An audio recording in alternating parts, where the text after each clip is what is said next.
Mi hijo menor escribió en el grupo: no vengas a la parrillada del fin de semana.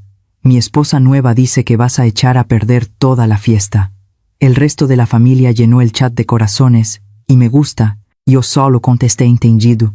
A la mañana siguiente, cuando mi hijo y su esposa entraron a mi oficina y me vieron, ella gritó: ¿por qué?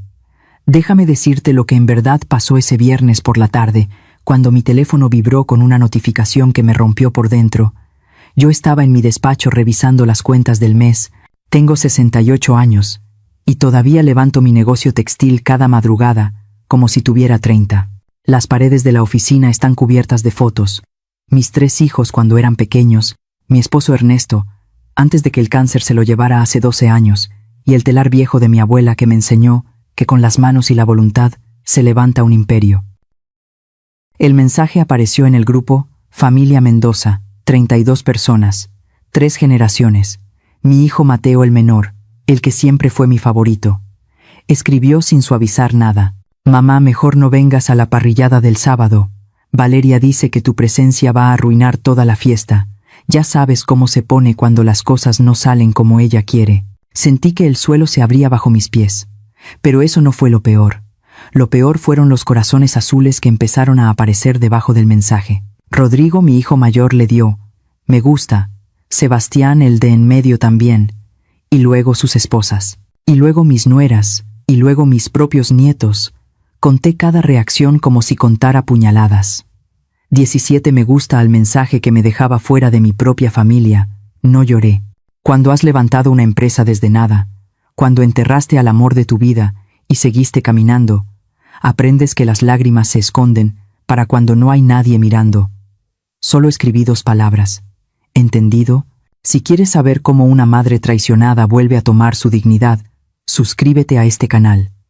Lo que viene te va a sorprender. Esa noche, me quedé despierta viendo el techo de mi recámara. La casa estaba demasiado callada. Antes los viernes eran de tamales y café, mis hijos llegando sin avisar, los nietos corriendo por el pasillo. Ahora solo quedaba el eco: Valeria. Ese nombre giraba en mi cabeza como una canción que no se puede apagar. Llegó a nuestras vidas hace 8 meses, como un vendaval. Conoció a Mateo en un congreso de negocios. Lo envolvió con su sonrisa perfecta y su ambición vestida de dulzura. Se casaron a los 3 meses. Yo tuve un presentimiento malo desde el inicio, pero me callé. Las madres siempre nos callamos cuando deberíamos gritar. Mateo cambió desde que se casó con ella. Mi hijo, que me llamaba cada mañana para preguntar cómo había dormido, empezó a mandarme mensajes fríos. Mi hijo, que venía a almorzar los domingos sin faltar, empezó a poner excusas. Valeria tiene migraña. Valeria necesita que la acompañe a ver departamentos. Valeria, Valeria, Valeria. Yo levanté este negocio textil con mis propias manos. Empecé vendiendo manteles bordados en el Tianguis de San Juan. Hoy tengo 50 empleados y facturo 2 millones de pesos al mes. Le pagué la universidad a Mateo, a Rodrigo, a Sebastián. Les compré sus departamentos, les regalé sus primeros coches. Cuando Ernesto murió, fui yo quien sostuvo a flote esta familia, mientras ellos lloraban en mi regazo, y ahora me dejaban fuera de una parrillada como si fuera una desconocida molesta. El sábado por la mañana me levanté temprano, me hice un café de olla bien fuerte, y me senté en la mesa del comedor con la laptop. No iba a suplicar que me quisieran, eso nunca, pero tampoco iba a quedarme inmóvil viendo cómo me borraban del relato que yo misma había construido. Abrí mi correo y le marqué al licenciado Paredes, mi abogado de confianza desde hace 20 años, necesito verte el lunes a primera hora. Es urgente. Él no preguntó nada, solo confirmó. 8 de la mañana, luego abrí la caja fuerte que tengo escondida detrás del cuadro de la Virgen de Guadalupe. Adentro están todos los papeles importantes, escrituras, testamentos, contratos y también algo que guardé por intuición hace un mes, cuando empecé a notar que Valeria miraba mis cosas con ojos de tasadora. Había contratado a un investigador privado. Las madres tenemos un sexto sentido. Algo en la forma en que Valeria preguntaba por mis propiedades, en cómo calculaba con la mirada el valor de mi casa, me hizo desconfiar. El detective me entregó un expediente de 40 páginas. Lo leí completo esa mañana mientras mi familia celebraba sin mí. Valeria Sandoval, 29 años. 2 matrimonios previos, con hombres mayores y con dinero. 2 divorcios con demandas millonarias. denuncias por violencia doméstica, que después retiró a cambio de liquidaciones jugosas, un patrón tan claro que daba miedo. Mi hijo no sabía nada de esto, se había casado con una cazafortunas profesional, y yo tenía las pruebas en mis manos, pero decidí no hacer nada todavía. Guardé el expediente, ya llamé al licenciado Paredes otra vez, quiero cambiar mi testamento y reorganizar todas mis propiedades, necesito proteger lo que he construido. El domingo se hizo largo, ninguno de mis hijos me llamó para decirme cómo estuvo la parrillada. Ninguno preguntó cómo había pasado el fin de semana, el silencio dolía más que cualquier palabra, pero algo en mí había cambiado. Ya no era la madre que esperaba sobras de cariño, ahora era una mujer que sabía exactamente lo que valía. El lunes a las 8 de la mañana estaba firmando papeles en el despacho del licenciado Paredes, cuando escuché voces en la recepción. Era Mateo, y venía con Valeria. «Está mi mamá aquí. Necesitamos hablar con ella urgente». La secretaria los dejó pasar a mi oficina privada. Yo estaba sentada detrás de mi escritorio de caoba, con una pluma en la mano y una carpeta amarilla abierta frente a mí. Mateo entró sonriendo, sin notar nada, pero Valeria vio los documentos notariales, el sello del abogado, mi rostro tranquilo y gritó, porque entendió antes que mi propio hijo, que el juego se había acabado. ¿Qué vio Valeria en esos papeles que la hizo gritar? Lo que viene después te va a dejar sin palabras. El grito de Valeria rebotó en las paredes forradas de madera del despacho, como el chillido de un animal acorralado. No fue un grito de sorpresa, fue un grito de furia pura, de alguien que siente cómo se le escurre entre los dedos algo que ya creía suyo. «¿Qué estás haciendo?», me preguntó con los ojos abiertos de más, señalando los documentos sobre mi escritorio. Mateo la miró confundido, todavía sin entender nada. Mi hijo, mi niño, ahí de pie, con su camisa de lino arrugada y esa cara de cachorro perdido que siempre ponía cuando algo lo superaba. Yo no moví un solo músculo. Dejé que el silencio se quedara entre nosotros como un invitado incómodo. Luego, con la calma que solo da la certeza de estar haciendo lo correcto, cerré la carpeta amarilla y la deslicé hacia la orilla del escritorio. «Siéntense», dije. No fue una invitación, fue una orden. Mateo obedeció al instante. Valeria se quedó de pie con los brazos cruzados y las uñas perfectamente pintadas de rojo clavándose en sus propios codos. Podía ver cómo le temblaba la mandíbula. «Mamá, venimos a pedirte un favor», empezó Mateo tratando de sonar casual, pero con esa voz temblorosa que usaba de niño cuando quería algo y trataba de esconderlo. «Valeria tiene una oportunidad de negocio muy buena. Una boutique de ropa importada en La Condesa. Solo necesitamos 800,000 pesos para el local y el inventario inicial». Me recargué en el respaldo de mi silla. 800,000 pesos. Como quien pide 20 pesos para el camión. ¿800,000? Repetí dejando que las palabras quedaran suspendidas en el aire. ¿Y por qué no lo pediste antes de dejarme fuera de la reunión familiar del sábado? Mateo se puso pálido. Valeria apretó más los brazos contra el pecho. Fue un malentendido, mamá. Valeria solo pensó que yo iba a arruinar su fiesta. Terminé la frase por él. 17 personas le dieron me gusta a ese mensaje. Mateo. 17. Incluidos tus hermanos, incluido tú. Él bajó la mirada. Valeria, en cambio, levantó la barbilla con esa arrogancia que yo ya empezaba a conocer demasiado bien. Fue solo una reunión pequeña, Leticia, nada personal. A veces las parejas jóvenes necesitamos nuestro espacio sin la generación anterior, mirando cada detalle. Generación anterior, como si yo fuera una pieza vieja que hubiera que arrinconar en un museo. Sonreí, pero no fue una sonrisa amable. Déjame decirte quién es esta generación anterior. Valeria, me puse de pie y caminé hacia la ventana que daba a la calle Insurgentes. El tráfico de las 9 de la mañana corría abajo como un río de metal y claxonazos. Hace 35 años, yo vendía manteles bordados en el tianguis. Mi esposo Ernesto trabajaba 12 horas al día como contador en una empresa que lo explotaba. Vivíamos en un departamento de 40 metros cuadrados en la colonia Narvarte. Me giré para mirarlos. Mateo conocía esta historia, pero nunca la había escuchado con la atención que le estaba poniendo ahora. Cuando nació Rodrigo yo bordaba mientras amamantaba. Cuando llegó Sebastián, ya había ahorrado lo suficiente para comprar 3 máquinas de coser industriales. Y cuando naciste tú, Mateo, yo ya tenía un taller con 8 empleadas. Ernesto seguía trabajando, pero mis ingresos ya eran mayores que los suyos. Caminé de regreso a mi escritorio y puse la mano sobre la carpeta amarilla. Cuando tu padre enfermó, vendí el coche para pagar su tratamiento. Pedí un préstamo poniendo como garantía este negocio para cubrir el hospital privado porque el seguro social lo habría matado más rápido. Y cuando murió, cuando ustedes 3 estaban rotos llorando en su funeral, fui yo quien al día siguiente abrió el taller a las 6 de la mañana porque había pedidos que entregar y bocas que alimentar. Mi voz no temblaba, cada palabra salía firme como golpes de martillo sobre un clavo. Le pagué a la preparatoria privada a Rodrigo, la universidad a Sebastián, y a ti, Mateo, no solo te pagué la carrera de administración en el TEC de Monterrey, también te compré tu departamento en la Roma Norte, el que ahora compartes con Valeria. Mateo abrió la boca pero no salió ningún sonido. Ese departamento que vale 4 millones de pesos, seguí.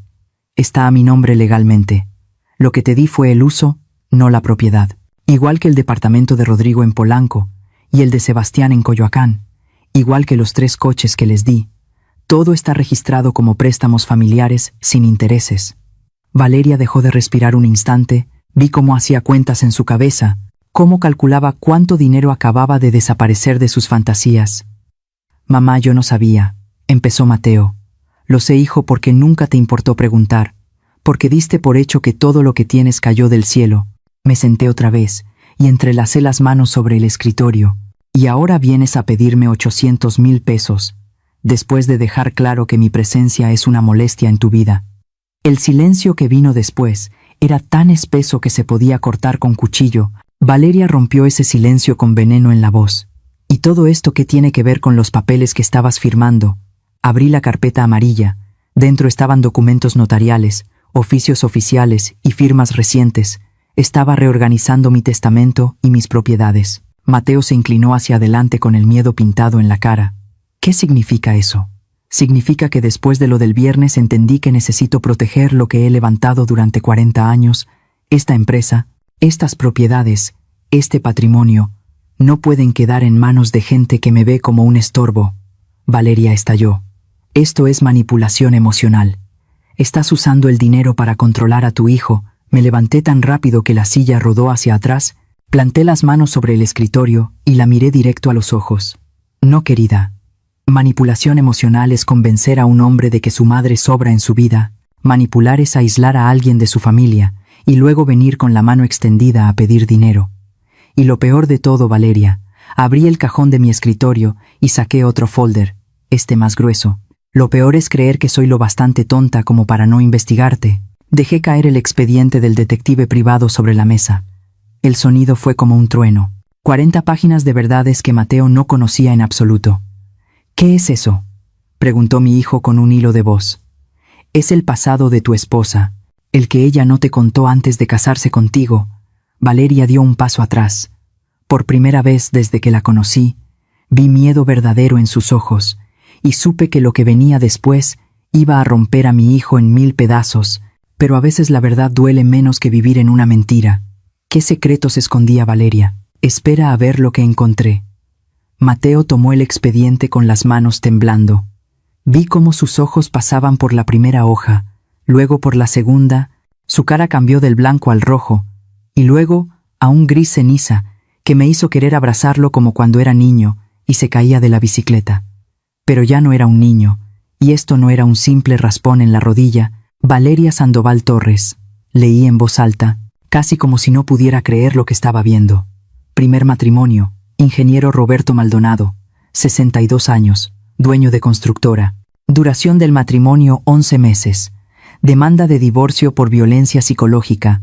Acuerdo extrajudicial, 1.200.000 pesos. Y un departamento en Guadalajara. La voz de Mateo se rompió. Valeria intentó arrebatarle el expediente, pero él se giró protegiéndolo contra el pecho. Segundo matrimonio continuó, y ahora sus palabras salían cortadas. Doctor Fernando Ávila, 58 años, cirujano plástico, duración 13 meses, demanda por acoso y amenazas, liquidación 900.000 pesos y un automóvil BMW, Mateo alzó la mirada hacia su esposa, las lágrimas le brillaban en los ojos, pero no caían, como si su cuerpo se negara a aceptar lo que acababa de descubrir. Dime que esto no es verdad. Valeria cambió de táctica en un segundo. Su cara se suavizó, sus ojos se llenaron de lágrimas perfectamente medidas, y extendió las manos hacia él con ese gesto de fragilidad que seguramente había perfeccionado con años de práctica. Amor, déjame explicarte. Esos hombres me dañaron. Fui víctima de abuso, de manipulación. Salí de esas relaciones porque temía por mi vida. ¿El dinero? El dinero fue lo único que pude rescatar después de todo lo que pasé. Yo había visto suficientes telenovelas en mi vida para reconocer una actuación pobre, pero Mateo, mi pobre hijo enamorado, quería creer. Vi cómo su expresión se aflojaba, cómo su mente buscaba con desesperación una explicación que hiciera que todo esto encajara. Así que intervine. Página 17, dije con voz firme. Léela completa. Mateo pasó las hojas con dedos torpes hasta encontrar la página indicada, y lo que leyó ahí le arrancó hasta la última esperanza, testimonio de la licenciada Patricia Ruiz, abogada del ingeniero Maldonado. Mi cliente nunca ejerció violencia contra la señora Sandoval. Las supuestas pruebas presentadas fueron mensajes de texto fuera de contexto y grabaciones editadas. Accedimos al acuerdo económico por recomendación legal para evitar un escándalo mediático que pudiera afectar la reputación de la constructora. Mateo siguió leyendo en silencio. Yo sabía lo que venía, porque me había aprendido ese maldito expediente de memoria. Testimonios del personal doméstico que describían a Valeria provocando peleas, grabándolas a escondidas, manipulando situaciones para luego presentarse como víctima. Facturas de un curso en línea sobre estrategias legales en divorcios que había tomado 6 meses antes de conocer a cada uno de sus esposos. Transferencias bancarias que mostraban un patrón, conseguir acceso a las cuentas, hacer compras excesivas, provocar conflictos y luego demandar. Era una profesional, una depredadora con título universitario y manicura perfecta. Mateo, todo eso son mentiras de hombres despechados que no soportaban que una mujer los dejara. Valeria lo intentó, pero su voz ya no sonaba convincente, sonaba desesperada. Mi hijo dejó caer el expediente sobre el escritorio. Se quedó mirando al vacío, entendiendo cómo los últimos 8 meses de su vida habían sido una mentira armada con cuidado. Me dijiste que nunca habías estado casada, susurró. Me juraste que yo era tu primer gran amor. Amor, escúchame, me mentiste. Por fin estalló. Mateo se levantó tan de golpe que su silla cayó hacia atrás. Desde el primer día me mentiste. ¿Qué más? ¿Qué más de todo lo que me has dicho es mentira? Yo me quedé en silencio. No era mi turno de hablar, era el turno de Mateo de despertar. Valeria intentó tocarlo, pero él se hizo hacia atrás como si ella quemara. Entonces vi cómo su máscara cambiaba otra vez. Las lágrimas se secaron, la voz dulce se fue, y lo que quedó fue algo frío, calculado, real. Está bien, dijo con una risa amarga. ¿Quieres la verdad, Mateo? Sí estuve casada antes, sí saqué dinero de esos matrimonios, y sabes que esos hombres podían pagarlo, igual que tú, igual que tu familia. Sentí cómo se me helaba la sangre. Desde que te conocí, supe exactamente quién eras. El hijo menor de una empresaria exitosa, el consentido, el que iba a heredar una fortuna. Tu madre tiene propiedades, un negocio, inversiones, y tú, como buen hijo obediente, ibas a compartir todo eso conmigo. Mateo dio un paso atrás como si lo hubieran golpeado. Te enamoraste. Tan rápido, continuó Valeria con crueldad. Fue tan fácil. 3 meses de atención, de decirte lo especial que eras, de hacerte sentir el hombre más importante del mundo, y te casaste conmigo sin siquiera averiguar quién era yo. Valeria, cállate. Le advertí. Pero ella ya estaba suelta. Sabía que todo estaba perdido. Y decidió quemarlo todo. ¿Y sabes qué fue lo mejor? Que logré que alejaras a tu familia. Sobre todo a ella, me señaló con desprecio. Porque sabía que tu madre era la única con cabeza suficiente para descubrirme. Por eso la pinté como la suegra controladora, la vieja entrometida que no podía soltar a su hijito. Mateo se llevó las manos a la cabeza. Yo podía ver cómo su mundo se rompía con cada palabra. Convencí a Rodrigo y a Sebastián de que tu mamá te favorecía. Les metí ideas por medio de sus esposas, armé ese grupo paralelo de WhatsApp. donde todas hablábamos de lo pesada que era Leticia, de cómo los controlaba con su dinero, y funcionó. También funcionó que el viernes todos le dieran me gusta a mi mensaje de exclusión. Se acercó a Mateo y le habló directo a la cara. Iba a esperar 2 años más, 2 años para que tu madre pusiera todo a tu nombre para que no se enredara más. Y entonces te habría dejado igual que a los otros 2, con una buena demanda, una buena liquidación, y a buscar al siguiente. El silencio que quedó fue brutal. Mateo temblaba de pies a cabeza.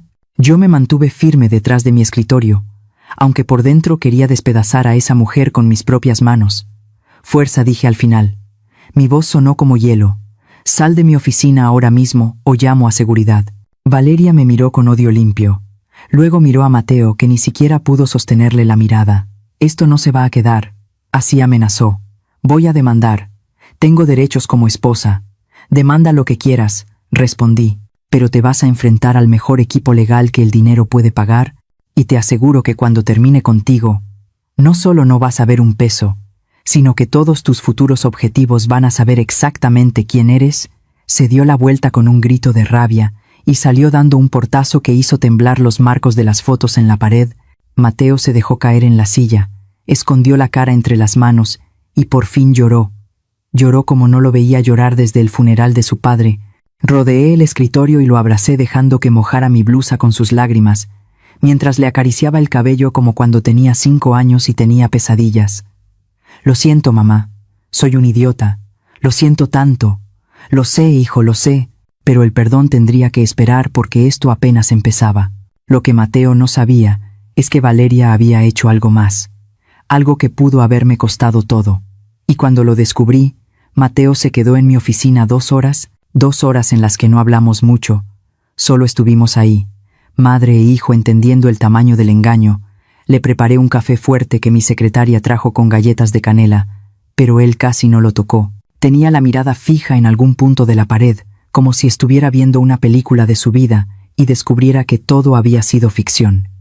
¿Cómo no me di cuenta?, preguntó al final con la voz ronca de tanto llorar. ¿Cómo fui tan tonto? Me senté a su lado y tomé su mano entre las mías. Tenía las palmas frías y húmedas.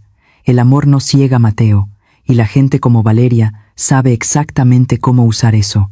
Son expertos en encontrar nuestros puntos débiles y golpearlos. Él negó con la cabeza, enfadado consigo mismo.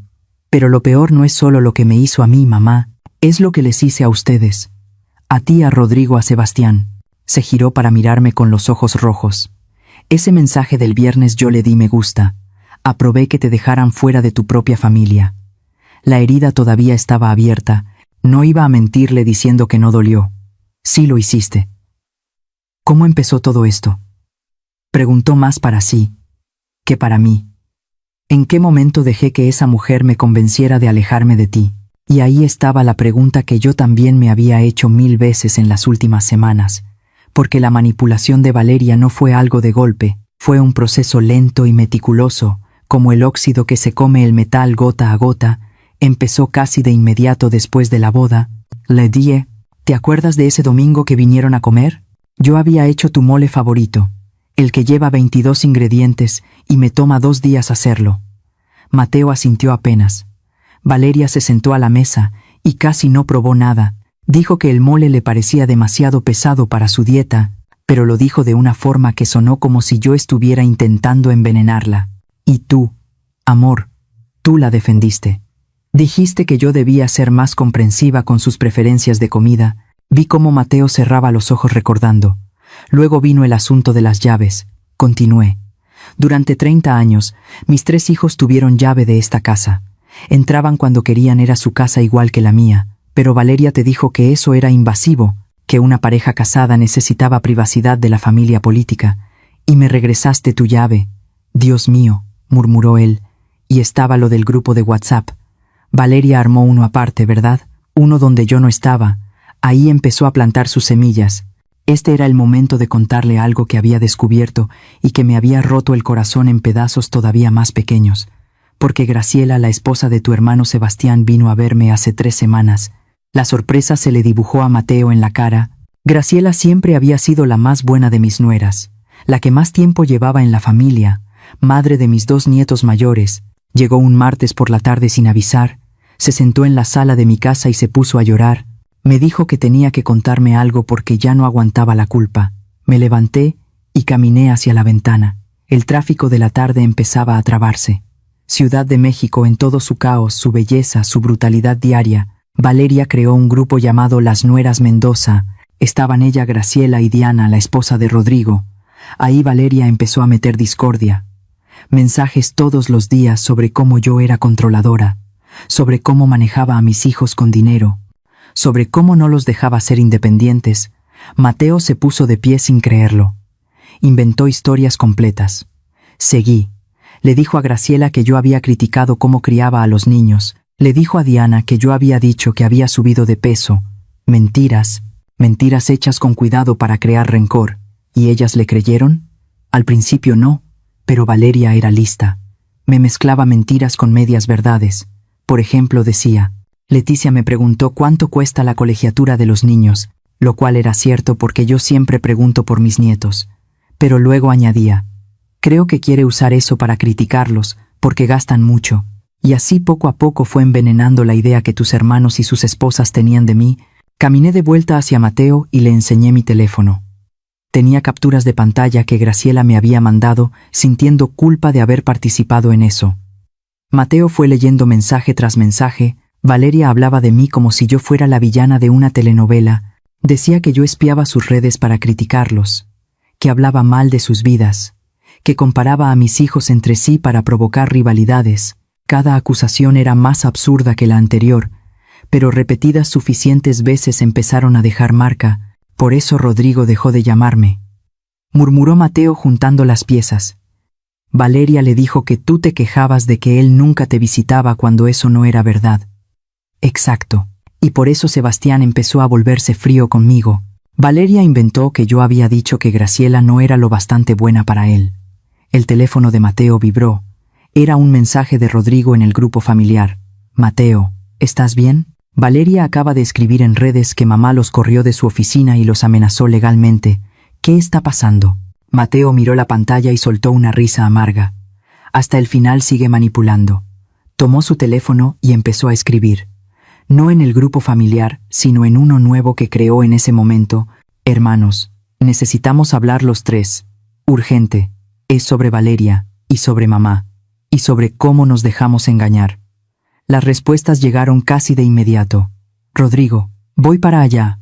Sebastián, ¿dónde están? 1 hora después mis 3 hijos estaban sentados en la sala de juntas de mi empresa. Rodrigo llegó directo de su despacho de arquitectura, todavía con los planos bajo el brazo. Sebastián vino desde su oficina en Santa Fe, aflojándose la corbata apenas entró. Los 3 se miraban entre sí con una mezcla de confusión y preocupación. Yo me quedé de pie frente a ellos como tantas veces en reuniones de trabajo. Pero esto no era trabajo. Esto era familia. Mi familia, la que había levantado con amor, sacrificio y 40 años de esfuerzo constante. Gracias por venir, empecé. Sé que tienen preguntas. Sé que Valeria ya debe estar contando su versión en redes, en sus chats. Donde sea que pueda llegar primero con su historia. Rodrigo se inclinó hacia adelante con esa cara seria que heredó de su padre. Mamá, ¿qué está pasando? El post de Valeria dice que la acusaste de ser una cazafortunas, que amenazaste a Mateo con quitarle la herencia que... Todo lo que dice es mentira, interrumpió Mateo. Su voz sonaba firme, ahora, ya no rota, o peor que una mentira. Eran medias verdades torcidas para hacerla quedar como la víctima, y entonces mi hijo menor hizo algo que no esperaba. Tomó el expediente del detective privado y se lo pasó a sus hermanos. Lean esto. Léanlo todo, y luego hablamos. Durante los siguientes 40 minutos, el único sonido en esa sala fue el pasar de hojas y algunas exclamaciones ahogadas de incredulidad. Vi cómo Rodrigo se ponía pálido al leer sobre los matrimonios anteriores. Vi cómo Sebastián apretaba la mandíbula cuando llegó a la parte de las demandas falsas. Cuando terminaron, Sebastián fue el primero en hablar. Todo este tiempo, asentí. Valeria estuvo siguiendo un plan, y yo fui lo bastante ingenua para no frenarlo antes. No fuiste ingenua, mamá, dijo Rodrigo con dureza.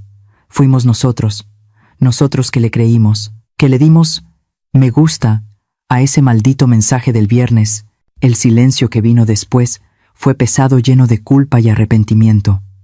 Pero lo que ninguno de ellos sabía todavía era que Valeria no solo había jugado con sus emociones, había intentado algo mucho peor, algo que descubrí por casualidad una semana antes y que guardé como mi carta final. Y estaba a punto de decirlo, porque cuando revisé los movimientos bancarios de mi empresa, encontré algo que me heló la sangre. Hay algo más que necesitan saber, dije rompiendo el silencio tenso de la sala. Fui al archivero y saqué una carpeta azul marino que había tenido bajo llave, algo que descubrí hace exactamente una semana y que no le había dicho a nadie, ni siquiera a Mateo. Los tres me miraron con una mezcla de miedo y curiosidad. Puse la carpeta sobre la mesa de caoba con un golpe seco que sonó como un disparo. El contador de la empresa, el licenciado Fuentes, vino a verme el martes pasado. Estaba nervioso, sudando, tartamudeando. Me dijo que había detectado una irregularidad en los movimientos bancarios de los últimos 2 meses. Abrí la carpeta y saqué los estados de cuenta marcados con resaltador amarillo fluorescente. Alguien intentó hacer una transferencia de 350,000 pesos desde la cuenta operativa de la empresa hacia una cuenta externa. La transferencia fue rechazada por el banco porque necesitaba doble autenticación y mi firma digital. Mateo se puso pálido como la cera. No puede ser.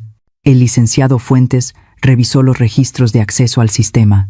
La orden de transferencia se hizo desde tu computadora, Mateo, desde tu oficina en casa, un miércoles a las 3 de la tarde cuando tú estabas aquí conmigo, revisando los contratos con el proveedor de telas del pueblo. El silencio era tan total que podía oír el zumbido del aire acondicionado. Valeria tenía acceso a tu computadora. Continué. Tenía tus contraseñas y usó eso para intentar robarle a esta empresa, a tu familia. Rodrigo soltó una maldición entre dientes. Sebastián se llevó las manos a la cabeza. Mateo se quedó mirando los papeles como si fueran una sentencia. La cuenta de destino, añadí deslizando otro documento sobre la mesa, está registrada a nombre de una tal Mónica Sandoval, la hermana de Valeria, la que supuestamente vive en Monterrey, y con quien ella dice no llevarse mucho. O sea que lo tenía todo calculado, murmuró Sebastián. Todo desde el inicio. Por eso vino a pedirme los 800,000 pesos esta mañana, dijo Mateo con la voz vacía, porque el intento de robo falló.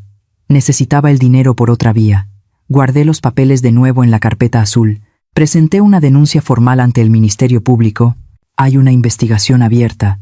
Si encuentran pruebas suficientes, Valeria podría enfrentar cargos por fraude e intento de apropiación indebida. Bien, dijo Rodrigo con firmeza. Que se pudra en la cárcel, pero negué con la cabeza. No es tan sencillo. Valeria es lista. Puede decir que Mateo le dio acceso a su computadora, que creyó que tenía permiso, que fue un malentendido. Tiene práctica saliendo limpia de problemas legales. Sus 2 exmaridos pueden dar fe de eso. Me senté por fin en mi silla, sintiendo de golpe el peso de mis 68 años en los hombros. Por eso los llamé hoy, porque necesito que entiendan la dimensión de lo que pasó.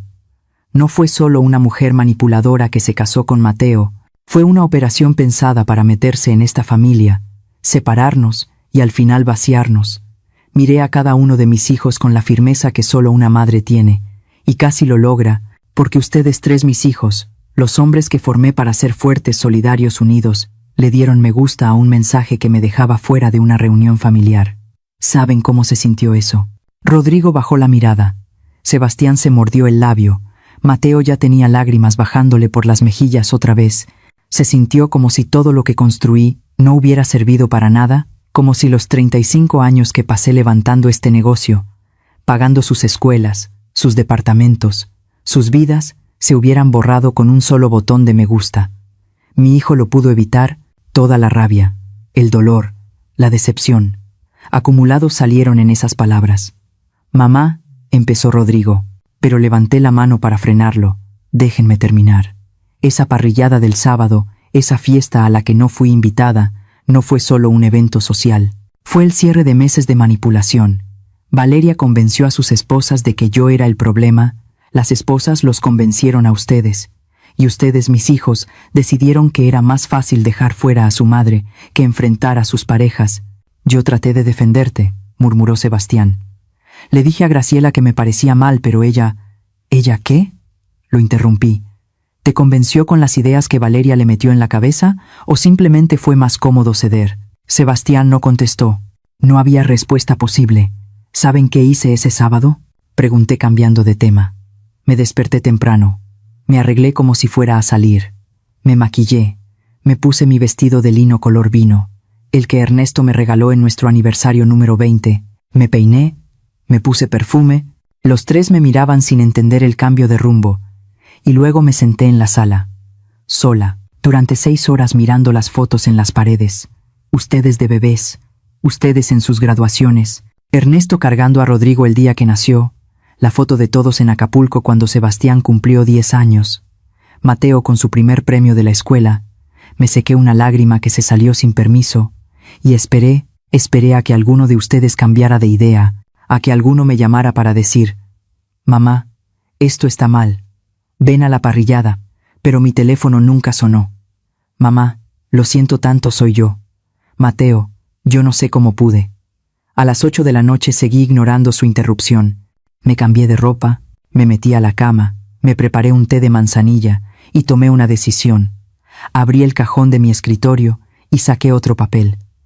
Era el testamento modificado que había mencionado esa mañana. Decidí que si mi familia podía dejarme fuera con tanta facilidad, entonces, yo tenía que proteger lo que había construido, no por venganza, no por rencor, sino por dignidad. Puse el documento sobre la mesa para que todos lo vieran.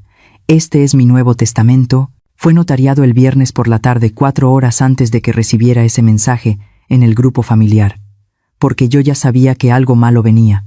Una madre siempre lo sabe. Rodrigo tomó el papel con las manos temblando y empezó a leer. Vi cómo sus ojos se abrían cada vez más. Dice que todo va a una fundación.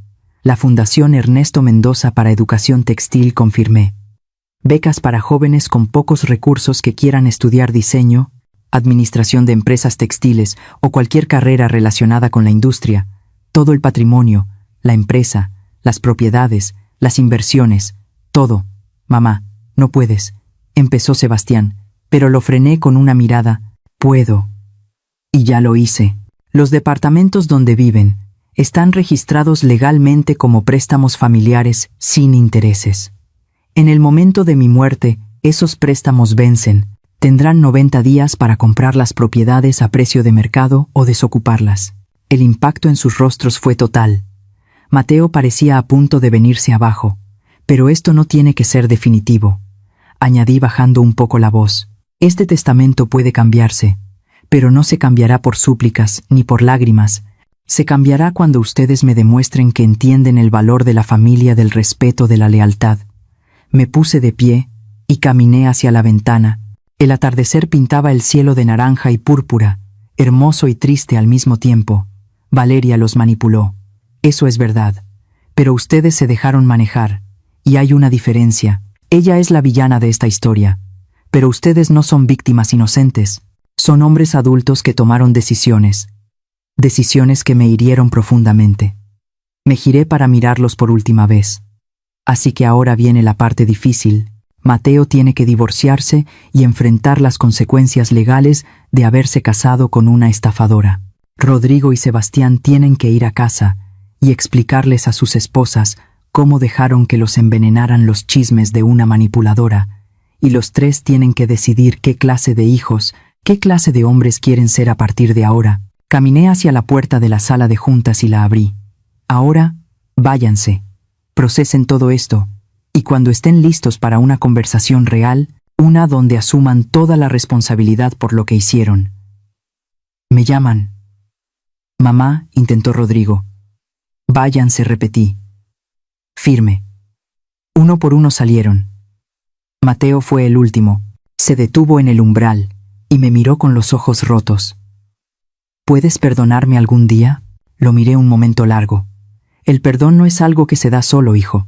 Es algo que se gana, día a día, con hechos, no con palabras». Él asintió y se fue. Me quedé sola en esa sala, rodeada de papeles que probaban traición, manipulación y la fractura de mi familia.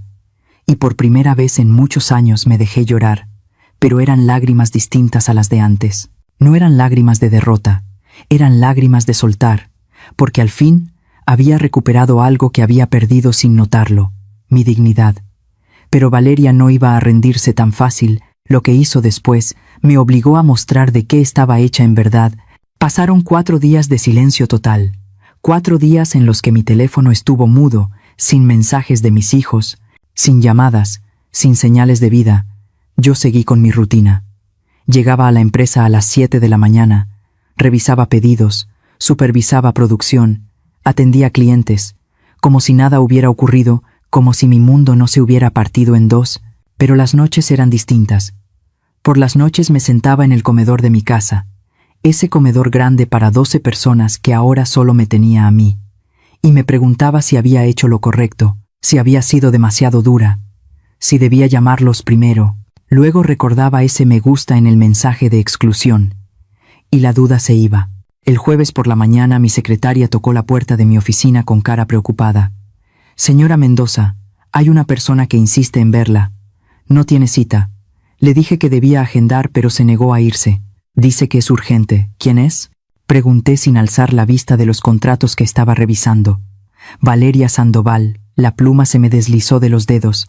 Alcé la mirada despacio y miré a mi secretaria, buscando confirmar que había oído bien. «Valeria está aquí, en la sala de espera. Lleva ahí 40 minutos. Dice que no se va hasta hablar con usted». Sentí cómo la adrenalina empezaba a correr por mis venas. Después de todo lo que había pasado, después de haber sido expuesta, esa mujer tenía el descaro de aparecer en mi empresa. «Hazla pasar», dije al final, «y quédate cerca. Si escuchas gritos, llama a seguridad». Mi secretaria asintió y salió. Aproveché esos segundos para recomponerme. Acomodé el collar de ámbar que fue de mi abuela, el que uso cuando necesito recordar de dónde vengo y de qué estoy hecha. Respiré hondo 3 veces y me preparé para la guerra. Valeria entró con paso firme, la cabeza erguida, vestida con un traje sastre negro, que seguro costó más de lo que mis empleadas ganan en 2 meses. Pero había algo distinto en ella. Las ojeras bajo el maquillaje, las uñas antes perfectas ahora mordidas en las esquinas, los tacones que no combinaban con el bolso, se estaba viniendo abajo. Leticia dijo, y su voz sonó demasiado amable. «Gracias por recibirme». «No te recibí por educación», respondí sin invitarla a sentarse. «Te recibí por curiosidad. Después de todo lo que pasó, ¿qué demonios haces aquí?». Ella tragó saliva. Por un instante vi un destello de la verdadera Valeria, la frágil, la asustada, pero se recompuso rápido. «Vine a hablar de mujer a mujer, sin abogados, sin Mateo, sin nadie más. ¿De qué podríamos hablar tú y yo? ¿De un acuerdo?». Solté una risa amarga, sin poder evitarlo. «¿Un acuerdo? ¿Tú, la que intentó robarle a mi empresa? ¿La que manipuló a toda mi familia? ¿La que casi rompe mi relación con mis hijos? ¿Quieres negociar?». Valeria apretó su bolso con tanta fuerza que los nudillos se le pusieron blancos. «Mira, sé que cometí errores. Sé que todo se salió de control. Pero no tiene que acabar así. ¿Podemos llegar a algo que nos beneficie a las dos?». «Alúmbrame», dije cruzándome de brazos. «¿Qué posible beneficio podría yo sacar de un trato contigo?». Ella se sentó sin que yo la invitara. Dejó caer el bolso en el sillón de cuero junto a ella. «Yo me voy. Desaparezco de la vida de Mateo, de tu vida, de la de toda la familia Mendoza. Firmo el divorcio sin pedir pensión, sin hacer ruido, sin demandas. Me voy en silencio. Y a cambio, 2 millones de pesos». La cifra quedó suspendida en el aire como una bofetada. 2 millones de pesos, lo mismo que mi empresa genera en un mes de trabajo, el precio que esta mujer le ponía a su silencio. Me senté despacio en mi silla observándola con atención. Era inquietante ver cómo funcionaba su cabeza. Incluso derrotada, incluso expuesta, seguía buscando cómo sacar dinero de la situación. 2 millones, repetí despacio. ¿Y si me niego? Los ojos de Valeria se endurecieron. «Entonces, esto se pone feo. Muy feo. Puedo ir a los medios y contar mi versión, la empresaria rica que usa su poder para destruir a la esposa de su hijo porque no la considera suficiente. Puedo hacer que tu reputación, tu empresa, todo lo que levantaste, se vaya por el drenaje».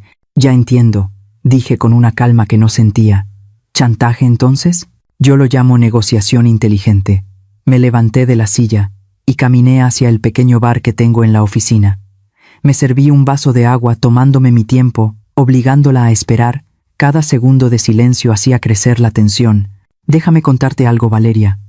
Empecé al final sin girarme a verla. Hace 35 años, cuando arranqué este negocio, un proveedor trató de estafarme.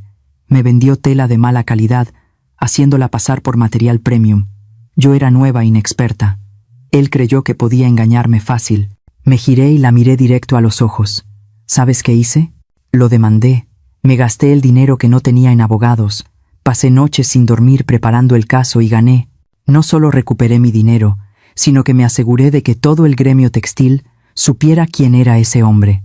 Nunca volvió a trabajar en la industria. Caminé despacio hacia ella, dejando que cada paso sonara en el piso de madera. Porque aprendí algo muy importante ese día. Cuando cedes al chantaje, cuando pagas por silencio, solo le enseñas al chantajista que funciona, y vuelve, una y otra vez. Me detuve frente a ella. Así que no, Valeria, no te voy a dar ni un peso. Su cara cambió, la máscara de profesional se vino abajo, y lo que quedó fue pura rabia. Vas a arrepentirte de esto. Voy a destruirte. Voy a ir a cada periódico, a cada programa de televisión. Voy a contar cómo abusas de tus empleados, cómo tratas mal a tu familia, cómo que la interrumpí, cómo protegí mi patrimonio de una estafadora profesional. ¿Cómo descubrí que intentaste robar 350,000 pesos de mi empresa? Porque tengo pruebas de todo eso, Valeria. Documentos, registros, testimonios. Saqué mi teléfono y le enseñé la pantalla. Era un correo del licenciado Paredes. Mi abogado ya dejó lista una demanda preventiva por difamación. Si dices una sola mentira sobre mí o mi familia en cualquier medio, te vamos a demandar por cada peso que tengas. Y como sé que guardaste bastante de tus matrimonios anteriores, créeme que va a doler. Valeria se levantó de golpe. Eres una bruja, una vieja amarga que no soporta ver feliz a su hijo. No la corregí con voz dura. Soy una madre que protege a su familia de depredadores como tú. Y soy una mujer de negocios que no se deja amedrentar por amenazas huecas. Caminé hacia la puerta y la abrí de par en par. Ahora sal de mi oficina, y si vuelvo a verte cerca de mí, de mis hijos o de mi empresa, la denuncia por intento de fraude va directo a la fiscalía. ¿Entendiste? Valeria me miró con un odio tan intenso que por un momento pensé que iba a atacarme. Sus manos temblaban, respiraba rápido, todo su cuerpo vibraba de rabia contenida. Esto no termina aquí, siseó entre dientes. Sí termina, respondí. Aquí y ahora. Porque te voy a decir algo que tal vez nadie te ha dicho antes. Yo también fui pobre. Yo también luché para salir adelante. La diferencia entre tú y yo es que yo construí mi riqueza con trabajo honesto. Tú solo aprendiste a robarles a hombres que cometieron el error de enamorarse de ti. Algo en mis palabras le pegó más fuerte que cualquier insulto. Vi cómo su cara se contraía, cómo su labio inferior empezaba a temblar. Por un instante, solo un instante, vi a la mujer real detrás de toda la manipulación. Alguien sola, asustada, que había elegido mal su camino hace mucho. Pero ese instante pasó. La máscara volvió a su lugar. Me voy, dijo al final. Pero Mateo va a sufrir. Lo voy a hacer pagar por todo esto. No, le dije con firmeza. Mateo ya pagó bastante por el error de haberse enamorado de ti. Ahora va a sanar, va a aprender, va a hacerse más fuerte. Valeria salió dando un portazo que hizo vibrar el marco. Yo me quedé de pie con el corazón corriendo a 1000, las manos temblando por la descarga de adrenalina. Mi secretaria apareció en el umbral con los ojos abiertos. ¿Está bien, señora Mendoza? Estoy bien, respondí aunque las piernas me temblaban. ¿Podrías traerme un té de tila y llamar al licenciado Paredes? Necesito que refuerce todas las medidas legales que hablamos. Ella asintió y se fue. Volví a mi escritorio y me dejé caer en la silla. La confrontación había sido agotadora pero necesaria, porque Valeria tenía que entender que yo no era una de sus víctimas de antes. No era un hombre mayor enamorado que iba a ceder al chantaje por miedo al escándalo. Era una mujer que levantó un imperio desde cero y que no iba a dejar que nadie lo destruyera. Mi teléfono vibró. Era un mensaje de Mateo. Mamá, Valeria acaba de llegar a la casa. Está empacando sus cosas. Está furiosa. ¿Qué pasó? Mis dedos se movieron sobre el teclado. Vino a chantajearme. Se fue con las manos vacías. Cambia las cerraduras hoy mismo, y no le abras la puerta nunca más. Su respuesta llegó enseguida. Ya llamé al cerrajero. Mamá, gracias por protegerme. Guardé el teléfono y miré por la ventana. El sol del mediodía caía sobre la Ciudad de México. Implacable y hermoso, había ganado esta batalla, pero algo me decía que la guerra aún no terminaba, y tenía razón porque 3 días después, cuando creía que todo había acabado, recibí una llamada que volvió a cambiarlo todo. La llamada llegó el domingo a las 9 de la noche. Yo estaba en la sala viendo una película vieja, una de esas de Pedro Infante que a mi Ernesto le encantaban. Cuando el teléfono iluminó la penumbra, número desconocido, dudé en contestar, pero algo, esa intuición de madre que nunca falla, me hizo deslizar el dedo en la pantalla. Señora Mendoza, era una voz de mujer joven nerviosa. ¿Quién habla? Mi nombre es Fernanda Ávila. Soy la hija del doctor Fernando Ávila, el segundo esposo de Valeria Sandoval. Se me heló la sangre. Me senté derecha en el sillón con todos los sentidos despiertos. ¿Cómo consiguió mi número? Por internet busqué información sobre la familia Mendoza, después de ver el post que Valeria publicó en redes, acusándola de abuso, y necesitaba advertirle. ¿Advertirme de qué? Hubo una pausa. La escuché respirar hondo al otro lado, armándose de valor. De que Valeria no va a parar. Nunca se detiene. Lo que le hizo a mi padre, lo que le está haciendo a su hijo, es exactamente lo mismo que ya hizo antes, y va a seguir hasta destruirlos, o hasta conseguir lo que quiere. Me levanté y caminé hacia la ventana. La calle estaba oscura, silenciosa, solo alumbrada por faroles que parpadeaban. Cuéntame. Dije nada más.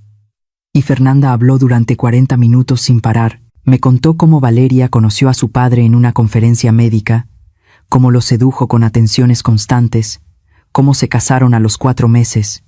Me habló de las acusaciones de violencia que nunca existieron, de las grabaciones editadas para hacer parecer que el doctor gritaba, cuando en realidad solo se defendía de ataques verbales. Me contó cómo Valeria aisló a su padre de sus amigos, de sus colegas, de su propia hija.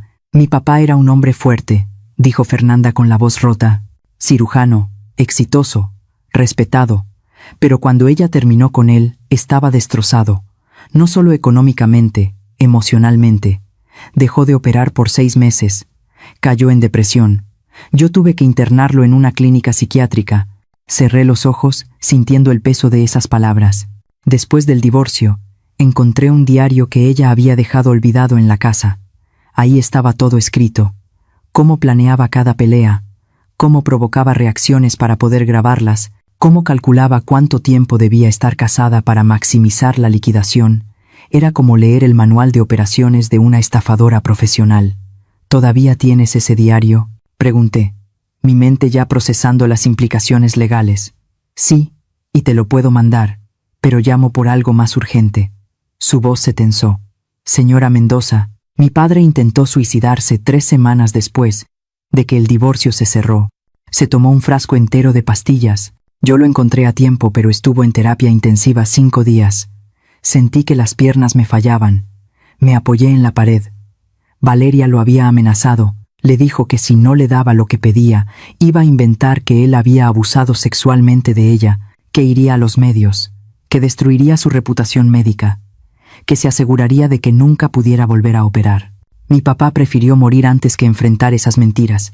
Dios mío, susurré, por eso la llamo, porque vi el post de Valeria sobre usted, vi las amenazas veladas, el discurso de víctima, y reconocí el patrón. Está preparando el terreno para extorsionarla otra vez. Pero ahora, de forma pública, va a contar una historia donde ella es la nuera maltratada y usted la suegra abusiva, y la gente le va a creer porque actúa muy bien. Mi cabeza iba a toda velocidad, uniendo puntos, anticipando pasos. ¿Tu padre estaría dispuesto a testificar, a contar su historia? Fernanda suspiró. Él está mejor. Ahora rehizo su vida. Se casó con una mujer maravillosa, pero todavía tiene pesadillas. No sé si tenga la fortaleza para revivir todo eso en un juicio. Entiendo. ¿Y tú? Yo sí. Yo declararía. Tengo el diario, tengo correos, tengo mensajes, tengo pruebas de todo. Tomé una decisión en ese momento, una que iba a cambiar el rumbo de lo que vendría. Fernanda, necesito que vengas a la Ciudad de México. Mañana si puedes. Trae todo lo que tengas, cada papel, cada prueba. Vamos a detener a Valeria antes de que destruya a alguien más. ¿En serio? Su voz se llenó de esperanza. ¿De verdad va a enfrentarla? No solo la voy a enfrentar. Voy a asegurarme de que todo el mundo sepa quién es, en realidad. Ya no más víctimas, ya no más familias rotas. Colgamos después de arreglar los detalles. Me quedé junto a la ventana un buen rato mirando la noche, procesándolo todo. Al día siguiente, Fernanda llegó a mi oficina a las 10 de la mañana. Era una mujer de 30 años delgada, con ojeras que hablaban de noches sin dormir, y una determinación feroz en la mirada. Traía una caja de cartón llena de papeles. Esto es todo, dijo poniéndola sobre mi escritorio. 5 años de evidencia de quién es realmente Valeria Sandoval.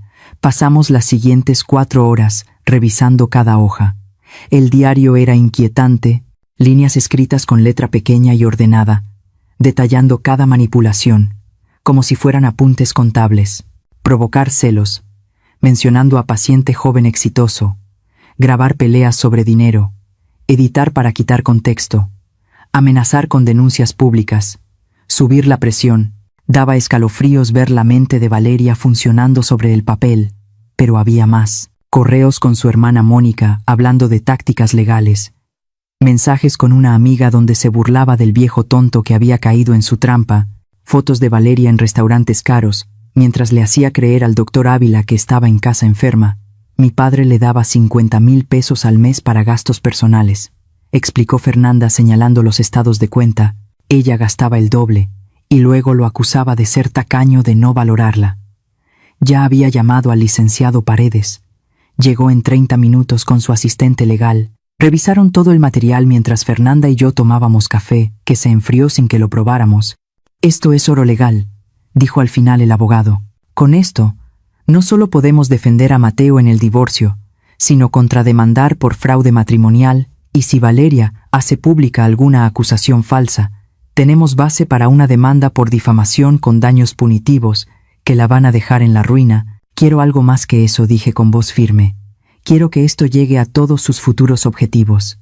Quiero que cuando alguien busque su nombre en Internet, esto sea lo primero que aparezca. Fernanda me miró con agradecimiento mezclado con algo que parecía una venganza tranquila. Mi padre nunca quiso hacer esto. Dijo que era mejor pasar la página, olvidar, pero yo nunca pude olvidar verlo en esa cama de hospital, con tubos en los brazos, porque ella lo había llevado a ese punto. Le tomé la mano sobre la mesa.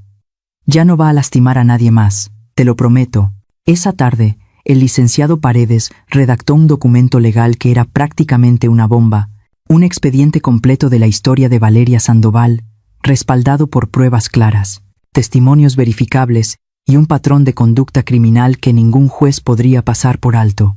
Pero antes de presentarlo formalmente, hice algo más. Llamé a mis 3 hijos y les pedí que vinieran a mi casa esa noche, los 3, sin excusas, porque era hora de que supieran toda la verdad, y era hora de que decidieran qué tipo de familia queríamos ser. Preparé café y pan dulce como cuando mis hijos eran chicos y venían a contarme sus problemas de la escuela. Puse las conchas, las orejas y los cuernitos en el plato de cerámica pintada que Ernesto me regaló en nuestro primer aniversario. Mis manos temblaban un poco mientras acomodaba las tazas sobre la mesa del comedor. Rodrigo llegó primero, puntual como siempre, todavía con su ropa de trabajo. Sebastián llegó 10 minutos después, aflojándose la corbata apenas entró. Mateo fue el último con ojeras marcadas y barba de 3 días que nunca antes se había dejado. Los 3 se sentaron en silencio, mirándome con una mezcla de curiosidad y nervio. Gracias por venir. Empecé sirviéndoles café a cada uno. Sé que han sido días duros para todos. Mamá Valeria se fue del departamento, dijo Mateo sin tocar su taza. Empacó todo en 2 horas y se fue. No contesta mis llamadas. Sus redes están llenas de posts sobre abuso familiar y suegras tóxicas. Pero no me menciona directamente. Lo sé. He estado siguiendo sus redes, me senté en la cabecera de la mesa en el lugar que siempre ocupó Ernesto, pero hay algo que tienen que saber. Algo que cambia por completo la forma de ver lo que pasó. Puse la caja de cartón que Fernanda me dejó sobre la mesa. Los 3 la miraron como si fuera una bomba a punto de estallar. Ayer recibí una llamada de la hija del segundo esposo de Valeria, el doctor Fernando Ávila, cirujano plástico de Guadalajara. Hice una pausa dejando que entrara la información. Esa mujer vino hasta aquí para advertirme y para darme esto. Saqué el diario de Valeria y lo puse sobre la mesa. La cubierta era de cuero negro, elegante, caro, como todo lo que Valeria elegía. Este es el diario personal de Valeria. Lo dejó olvidado en la casa del doctor Ávila cuando se fue. Aquí está anotado cada paso de su plan para manipularlo, extorsionarlo y al final destruirlo. Rodrigo estiró la mano y tomó el diario con cuidado como si tocara algo sucio. Empezó a leer en voz alta su voz, tensándose con cada línea.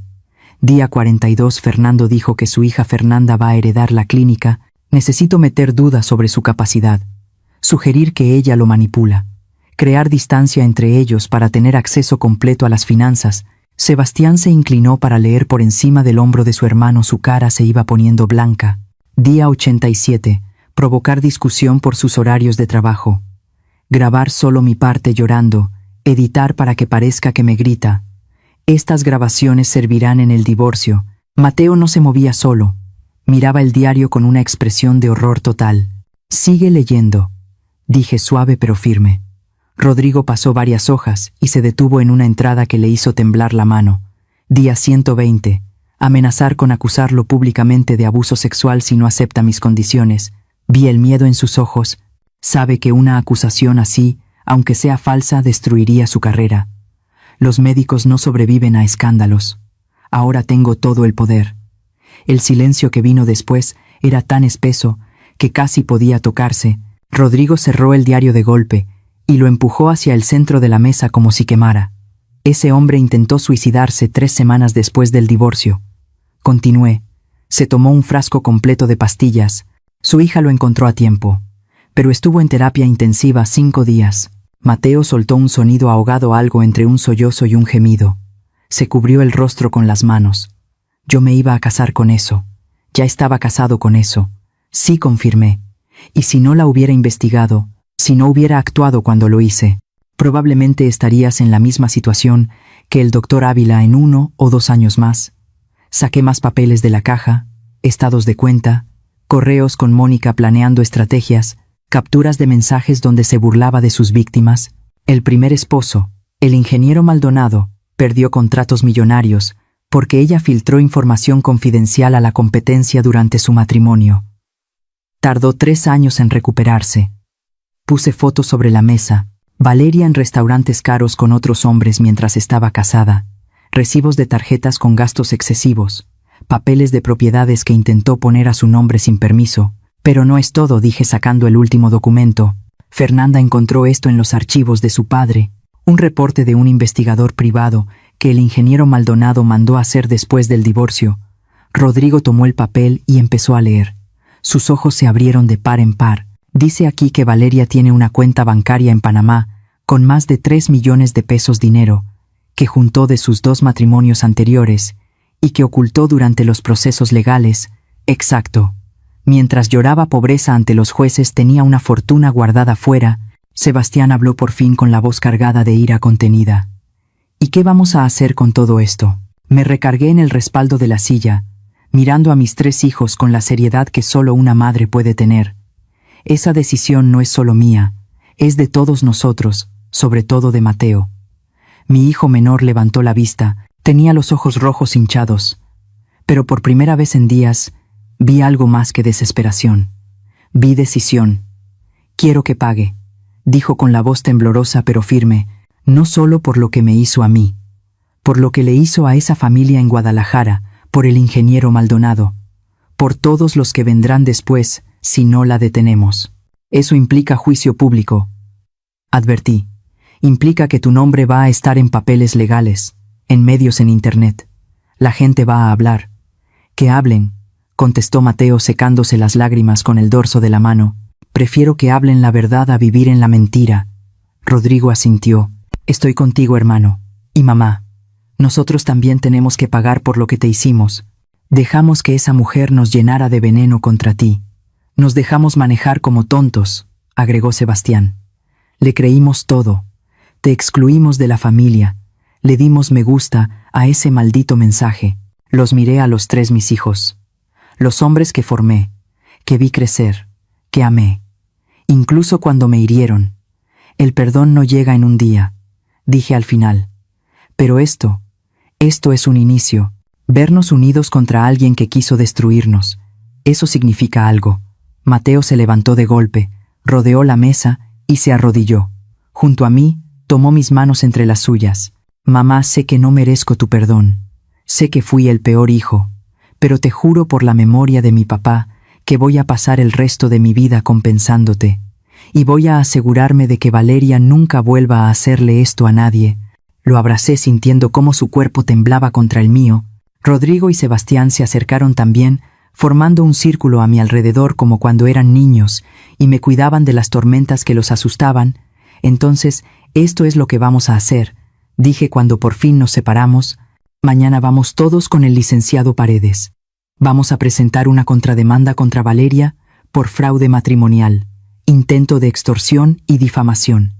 Vamos a contactar a Fernanda para que declare, y vamos a buscar al ingeniero Maldonado, para ver si también quiere hablar. ¿Y si cumple sus amenazas?, preguntó Sebastián. ¿Si va a los medios con sus mentiras? Sonreí. No fue una sonrisa amable.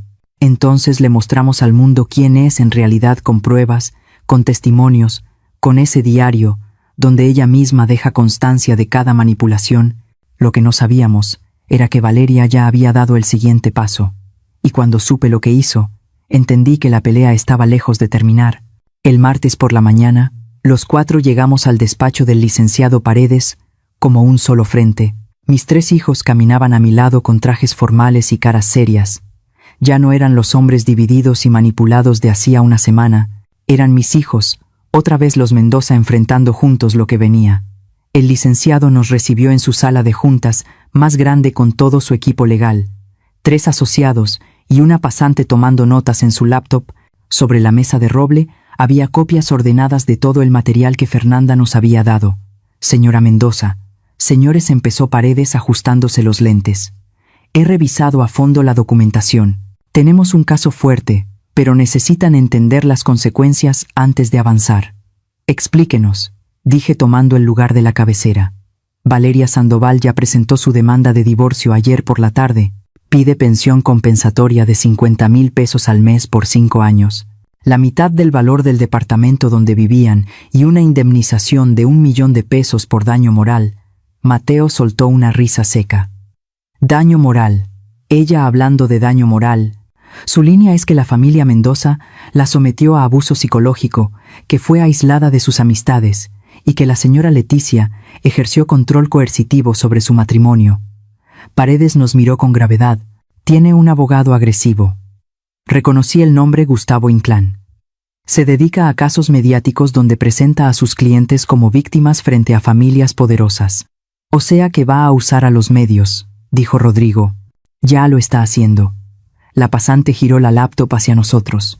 En la pantalla aparecía un video de Valeria, grabado en lo que parecía un departamento modesto, vestida con ropa sencilla, sin maquillaje, con los ojos llorosos.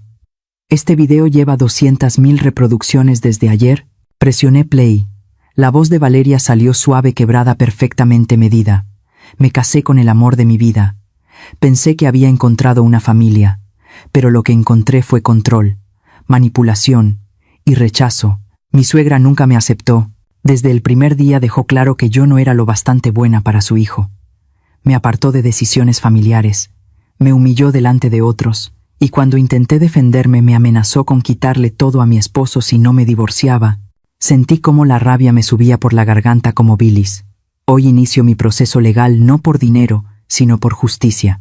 Por todas las nueras que son tratadas como intrusas en familias que deberían recibirlas con amor. Por todas las mujeres jóvenes que se casan con hombres de familias poderosas, solo para descubrir que el verdadero matrimonio es con la suegra controladora. El video terminaba con Valeria secándose las lágrimas y mirando directo a la cámara con expresión de dignidad herida. Es buena, admitió Sebastián con molestia.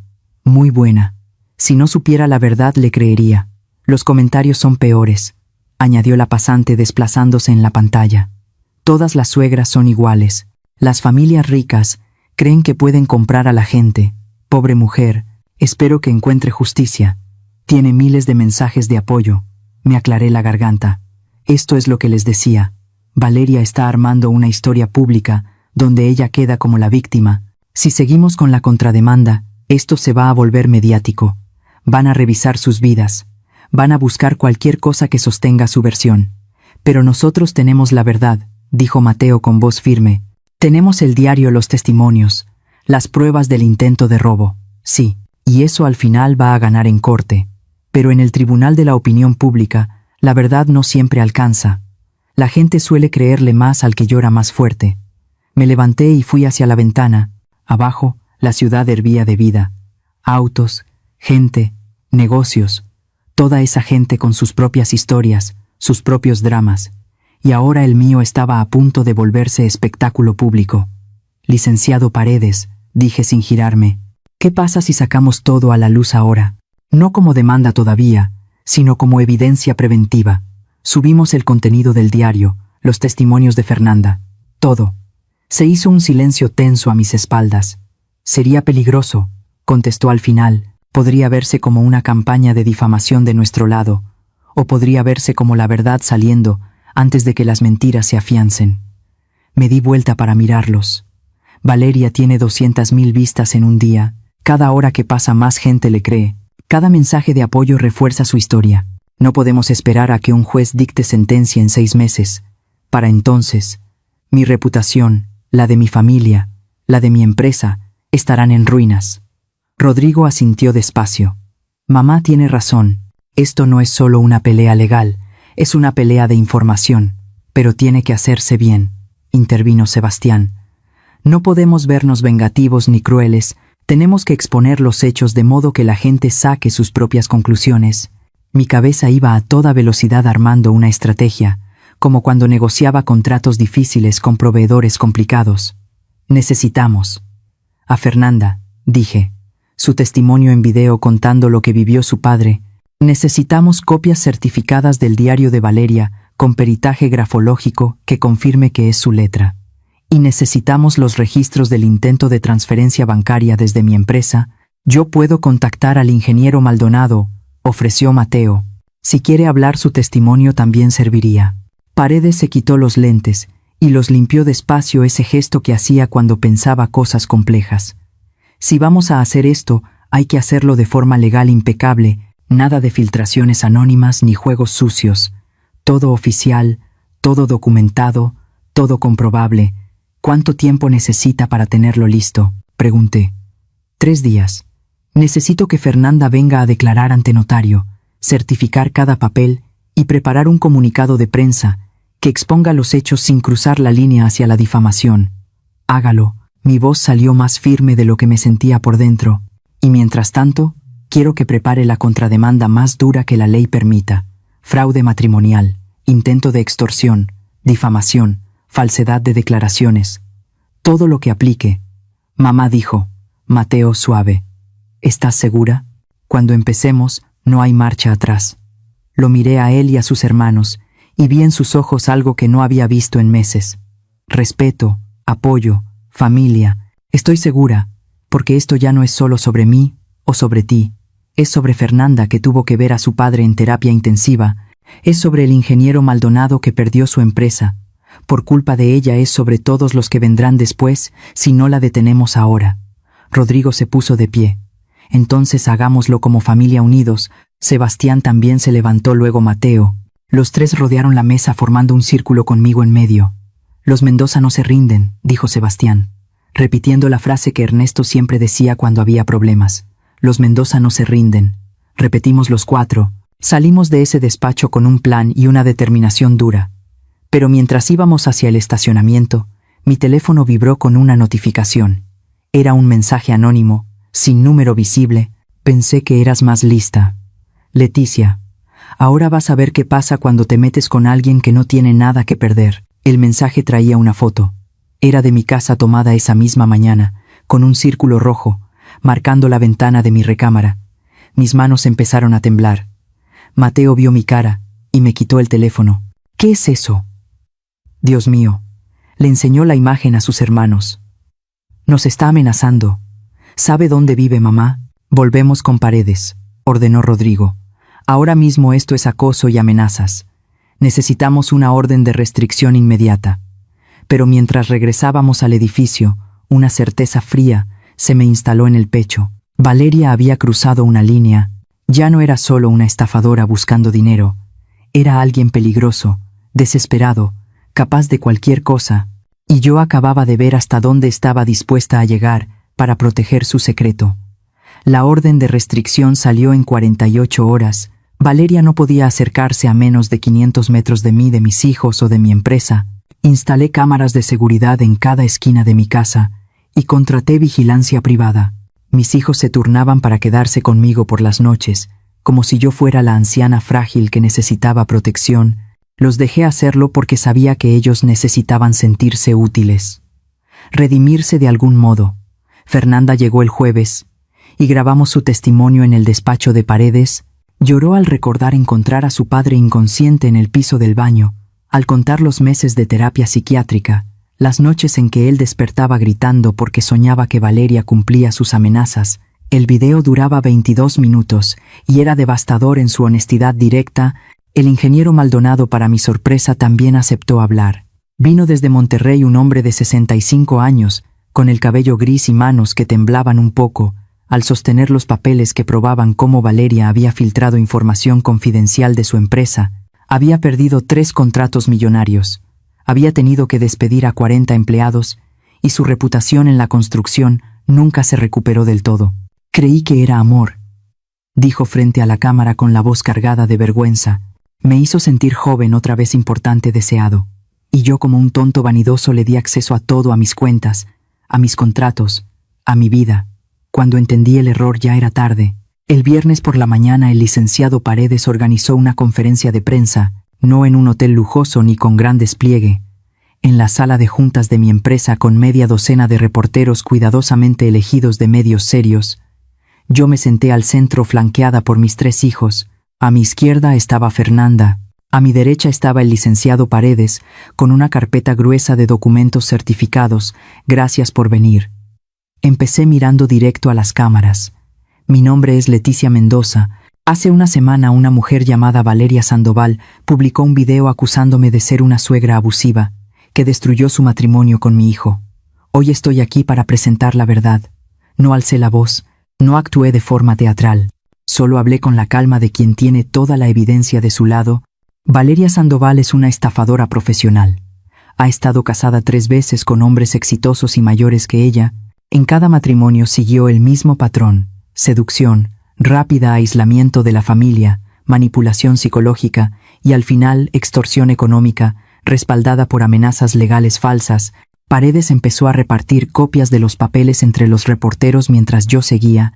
Tengo aquí el diario personal de la señora Sandoval, donde ella misma deja constancia de sus estrategias de manipulación. Tengo testimonios de sus víctimas anteriores. Tengo pruebas de un intento de robo de 350,000 pesos de mi empresa. Y tengo evidencia de amenazas directas contra mí y contra mi familia. Un reportero alzó la mano. Señora Mendoza, ¿por qué no llevó esto a una demanda privada? ¿Por qué hacerlo público? Porque mientras esto se resolvía en tribunales, Valeria Sandoval iba a seguir armando una historia falsa que no solo dañaría mi nombre, sino que le permitiría seguir buscando nuevas víctimas. Esto no es venganza, es protección preventiva. Fernanda tomó el micrófono con las manos temblando. Mi padre, el doctor Fernando Ávila, intentó quitarse la vida por culpa de esta mujer. Ella lo amenazó con acusaciones falsas de abuso sexual que habrían destruido su carrera médica. Él prefirió morir antes que enfrentar esas mentiras. Yo lo encontré a tiempo, pero hay familias que quizá no tengan esa suerte. Su voz se quebró al final, pero siguió. Si mi testimonio puede evitar que otra familia viva lo que vivimos nosotros, entonces vale la pena revivir ese dolor. La conferencia duró 1 hora. Los periodistas preguntaron, revisaron documentos, fotografiaron páginas del diario. Mateo dio su testimonio explicando cómo Valeria lo había manipulado para alejarlo de su familia. El ingeniero Maldonado participó por videollamada desde Monterrey, contando cómo perdió su empresa. Para el mediodía el video de la conferencia tenía 500,000 de vistas. Para la tarde todos los medios importantes ya lo habían cubierto, y por la noche el video original de Valeria había desaparecido de todas sus redes. Pero ella no guardó silencio. A las 11 publicó una respuesta furiosa, llena de mayúsculas y signos de exclamación, acusándonos de conspirar para destruirla. de fabricar pruebas de ser una familia poderosa, aplastando a una mujer vulnerable. Los comentarios en su publicación fueron brutales. Ya no había apoyo, solo gente citando las pruebas que mostramos, llamándola estafadora, mentirosa, depredadora. Su relato de víctima se cayó en cuestión de horas. 2 días después, su abogado Gustavo Inclán renunció al caso públicamente diciendo que había sido engañado por su clienta. Valeria se quedó sin defensa legal y con la reputación hecha pedazos. La audiencia de divorcio fue rápida y devastadora para ella. El juez revisó todas las pruebas, escuchó los testimonios y resolvió que no solo no recibiría pensión ni indemnización, sino que debía devolver regalos y bienes obtenidos de forma fraudulenta durante el matrimonio. El departamento quedó totalmente a nombre de Mateo. Salió del juzgado llorando, pero esta vez nadie creyó esas lágrimas. 3 semanas después, la fiscalía abrió una investigación formal por fraude, no solo por el intento de robo a mi empresa, sino por las acusaciones falsas en sus matrimonios anteriores. Fernanda y el ingeniero Maldonado declararon. Las pruebas eran abrumadoras. Valeria intentó huir a Panamá, donde tenía su cuenta secreta, pero la detuvieron en el aeropuerto con una orden de arraigo. La investigación seguía, y ella enfrentaba años de proceso legal. Un mes después de todo esto, organicé una cena familiar en mi casa, una cena de verdad, no una reunión de crisis ni una junta legal, solo familia. Graciela, la esposa de Sebastián, llegó con una charola de tamales y lágrimas de disculpa en los ojos. Diana, la esposa de Rodrigo, trajo el postre favorito de todos, flan napolitano. Mis nietos volvieron a correr por el pasillo llenando la casa del ruido que tanto había extrañado. Nos sentamos todos alrededor de la mesa del comedor, apretados pero contentos. Miré cada cara a mis hijos, sus esposas, mis 5 nietos, mirándome con esos ojos llenos de amor limpio que solo los niños tienen. Quiero decir algo, anuncié tocando mi copa con el cuchillo para pedir atención. Estos últimos meses han sido los más duros desde que perdimos a su abuelo Ernesto. Me sentí traicionada, sola, apartada de la familia, que levanté con mis propias manos. Vi cómo Mateo bajaba la mirada, cómo Rodrigo apretaba la quijada, pero también aprendí algo importante. Aprendí que el amor familiar no es no equivocarse, nunca es tener el valor de reconocer los errores y el compromiso de corregirlos. Ustedes se equivocaron. Yo también me equivoqué por esperar tanto para enfrentar el problema. Saqué un sobre del bolsillo. Este es el testamento que cambié hace un mes, el que dejaba todo a una fundación. Lo levanté para que todos lo vieran. Hoy lo destruí. Encendí una vela en medio de la mesa y acerqué la esquina del papel a la llama. El documento se fue quemando despacio mientras todos miraban en silencio.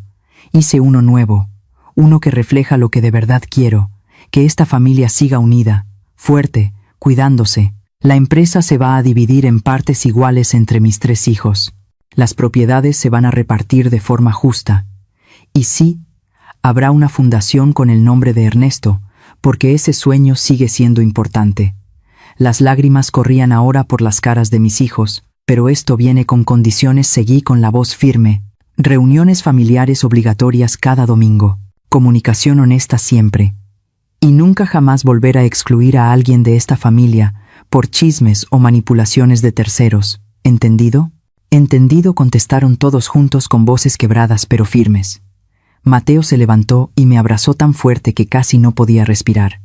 Luego Rodrigo, luego Sebastián. Pronto todos estábamos en un abrazo grupal, llorando y riendo al mismo tiempo. Esa noche, cuando todos se fueron, me quedé sola limpiando la cocina. Encontré una foto vieja pegada con un imán en el refri. Ernesto y yo en nuestro 20º aniversario, sonriendo bajo un cielo lleno de estrellas en Acapulco. Lo logramos. Amor, le susurré a la foto. Nuestra familia está bien, está completa otra vez. Y por primera vez en meses dormí toda la noche sin pesadillas, porque la verdadera riqueza nunca estuvo en mis propiedades, ni en mi empresa, siempre estuvo ahí, en esa mesa llena de voces, de risas y de cariño. Y ahora lo sabía con una certeza que nadie podría arrebatarme nunca. Si esta historia tocó tu corazón, si viste en Leticia la fuerza de tu propia madre o de tu abuela, déjame un comentario y cuéntame desde dónde nos estás mirando.